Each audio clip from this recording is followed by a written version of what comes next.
Yeah, tough way to finish up, but you know, give our guys a lot of credit. They came out in the second half and really played hard. You know, we got down there for a minute. You know, we got down by 10 points, but they hung in there. We persevered, which they've been doing all year under all sorts of circumstances. But again, DJ hit a tough shot. Tough shot. You know, we started Graham on him, tried to go bigger on him. We knew they would run a pick and roll, and you know, he made a tough shot over our center. And you know, give him credit for that shot. Brook was awfully good. You can see how his game offensively is really going to the next level. Jordan made some nice plays there to get him involved. Sasha also. Sasha made some tough shots. Wright gave us a little lift there in the first half by going 4 for 4. But you know, give our guys a lot of credit. They played hard, but also you know, Charlotte was just 2 points better. Positives that you know you needed 3 in that last few seconds, and you're confident you know that Sasha's going to take these guys are coming off. Yeah, and in that situation, we had first option, second option, and Uzo did a nice job of reading the defense. Jordan was actually our first option at the top of the key, and Sasha was our second option in the corner, depending on if they didn't take the sideline and pass away. So fortunately, Uzo did a really nice job of getting Sasha the ball, and Sasha knocked it down for us, and we were hoping, if nothing else, that we would be able to go in overtime. What's it like for you just coming in the building, your final game here in Newark at least, just the final last time in the office? Well, again, you know, I don't want to sound like a worn-out record, but I really believe we have a lot of positives coming out of this season and our homestand here. You know, we're a couple of games under 500, but we have a lot of winnable games here. You look at the triple overtime game against Oklahoma City. You look at Jameer Nelson's Hail Mary shot over us when we played them early in the season. This 1-point loss, and I can go on and on, 2-point loss rather. So we've had a lot of positive experience here at the Prudential Center, and hopefully is one that our fans are going to look forward to seeing next year with even a more improved product.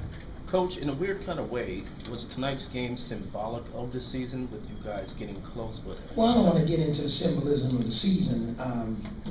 You know, this was a season where we were really trying to just get our program back on track, and where we could be respected in such a way where when teams come in, the players, they know maybe they're a little bit more talented in certain areas, but we're going to play hard. We weren't very good on the road at all this year. We still have one more road game for us to get anywhere where we want to get what our goals. We can't win 4 or 5 games on the road.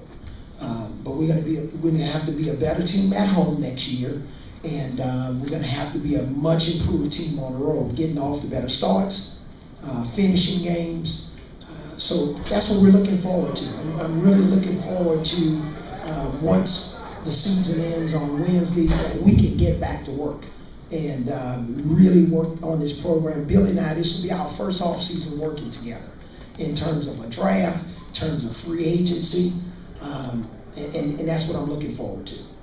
What's been the biggest difference in Brook the last 6-7 games? And I know he used to be a better rebounder. How does he do that? Is it strength? Is it, you know? So what's your question? I just said, what's the difference in him offensively the last 6-7 games and then the rebounding? Yeah, I would say just maturity. He, from an offensive standpoint, he demands the ball more. He'll even mention to me in a timeout, or he'll give me a signal in the game when he wants a certain play. That took him about 40 games or 50 games to get there. But just maturity, and then just making strong moves. You don't see him selling for as many jump shots. You actually see him playing like a post-up center now. You see him with his jump hook, his step-through moves, turn-around jump shot.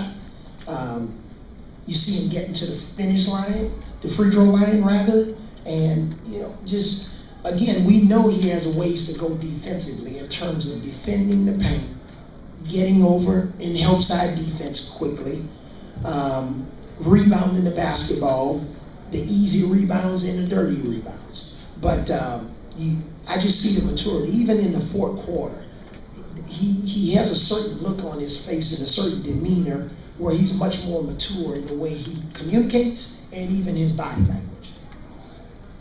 Okay, thank you. Okay.